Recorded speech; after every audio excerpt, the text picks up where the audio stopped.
Students, very good morning to all of you.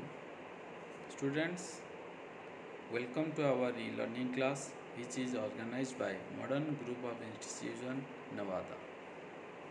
Today I am going to discuss my second lecture of the chapter 2 of class 4, that is our memory concept. Okay student, so students, in my the first live class of the chapter 2, I was discussed about the what do you mean by memory. Okay students, then what are the categories of memory, why we need memory, this time of the discussed. Yes or no students? Today I am going to discuss about the primary memory. Okay students, the types of the primary memory. The students, according to your book, you can see the primary memory. What do you mean by primary memory? Okay, the students, the primary memory can also called as a internal memory. It is also called as a internal memory. Okay, why it is called as a internal memory? Because the RAM and ROM are the basically categories of primary memory. Both are available inside the computer, means inside the CPU, means inside the central processing unit. Okay, the students, we must need the primary memory for running your computer. Okay, in the primary memory we cannot store, but we can access the data from your computer. We must need the primary memory. Out of the primary memory, the RAM is very important and ROM is also very important. RAM is a random access memory. Okay, so students, random access memory is also called as a volatile memory. What do you mean by volatile memory, students? The volatile memory means when the current is supplied to the computer till your computer will run, till your data can be accessed, till you can see the data.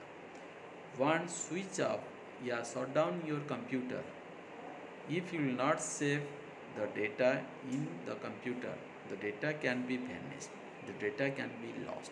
Means यदि हम लोग computer को जब तक on करके रखेंगे तब तक मेरा क्या होगा, कंप्यूटर में जितना सारा डेटा है सब हम लोग देख सकते हैं। समझ में आ रहा है कि नहीं?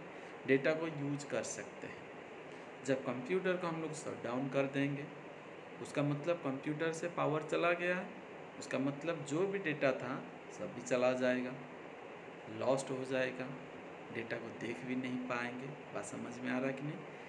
इसी सिचुएशन को ही हम लोग क्या बोलते हैं? Volatile. This one is called as a volatile. Is that clear student? Is that clear? The next one is your ROM, read only memory. उसका मतलब डेटा सिर्फ देख सकते हैं, सिर्फ जो भी some of the information can be stored in the ROM at the time of the computer manufacture. जिस टाइम में कंप्यूटर मैन्युफैक्चरिंग होता है उसी टाइम में कुछ इंफॉर्मेशन स्टोर होता है. जैसे कि हमको चाहिए कंप्यूटर का मेमोरी इंफॉर्मेशन के बारे में, कंप्यूटर के बारे में, तो हम चाहेंगे तो देख सकते हैं. समझ में आ रहा है कि नहीं? तो वही जो इंफॉर्मेशन है हम चाह कर भी उसको डिलीट नहीं कर सकते, सिर्फ देख सकते हैं. That is your read. Only you can read but you can not be edit. बात समझ में आ रहा है कि नहीं? That information can never be lost. So that's why the ROM is also called as a non volatile memory and RAM is called as a volatile memory. बात समझ में आ रहा है कि नहीं student? You can see my book also. Okay students, is that clear? Both are the very necessary for our computer. Is that clear? Next one students, we will discuss the secondary memory. Before one discussing the secondary memory, the first, that one is a primary memory, and write the HW in your fair copy. The first question is, a student, what do you mean by primary memory? Okay, what do you mean by primary memory? Second question, right the difference between RAM and ROM. Write the differentiate between RAM and ROM. Okay. Third one, write down what or why RAM is called as a volatile memory. Why RAM is called as a volatile memory. Okay. So these three questions, students, please write in your fair. First of all, you write the raw. After my suggest, then you can write in your fair. Okay, is that clear? Next one, students, we will discuss the secondary memory. The primary memory is also the RAM of the primary memory in a computer system is also called as a main memory. Remember this point. Okay, students, question ऐसे भी पूछा जा सकता है, which memory is called as a main memory of a computer system? The answer is your RAM, random access memory. बात समझ में आ रही है? ठीक, अभी चलो सेकेंडरी मेमोरी के बारे में बोलने के लिए। तो स्टूडेंट, सेकेंडरी मेमोरी होता है क्या?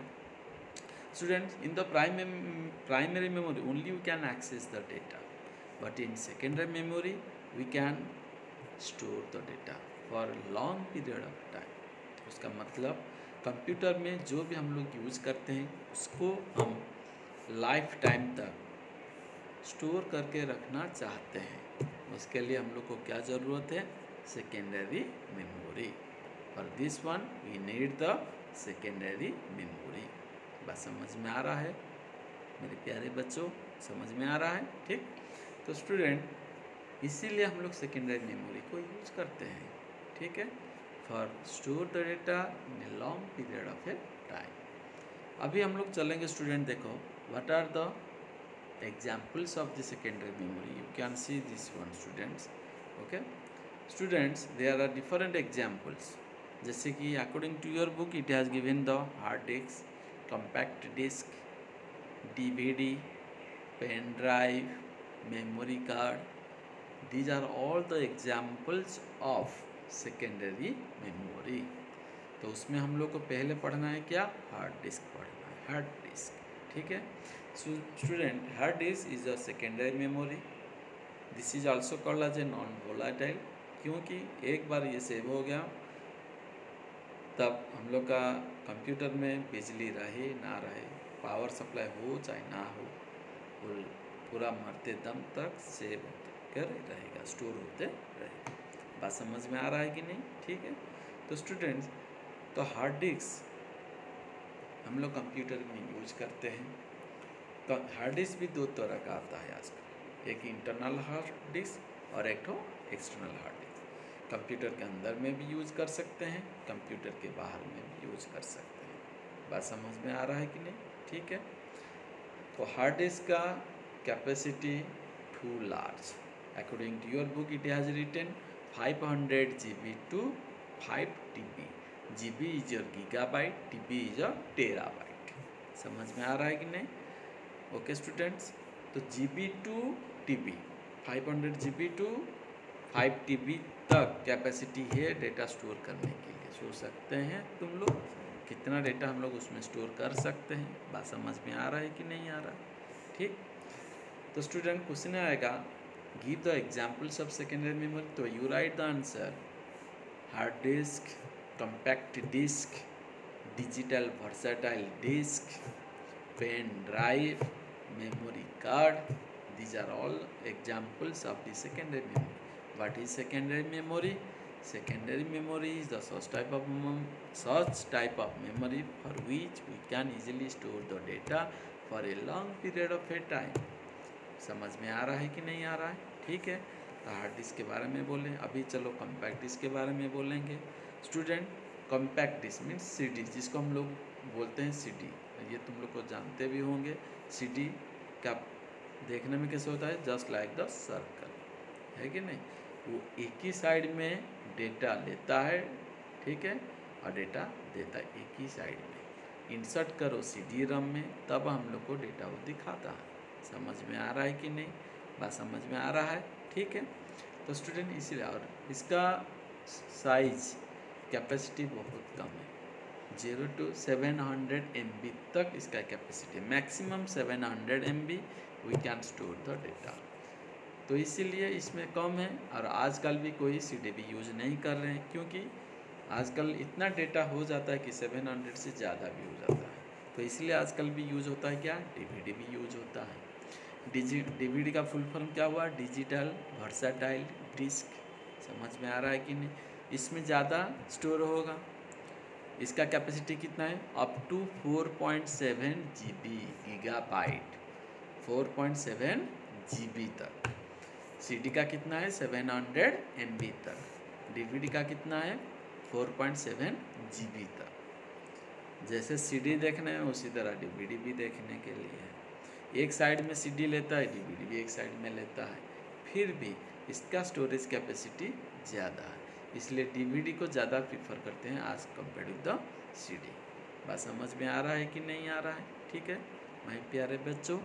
तो स्टूडेंट्स, इतना जितना आज हम पढ़ाए हैं उतना तुम लोग को ध्यान देकर देखना है, सुनना है और अपने कॉपी में लिख देना है। यदि कुछ डाउट होगा हमको पूछ लेना है। बात समझ में आ रहा है कि नहीं मेरे प्यारे बच्चों? आज के लिए इतना है।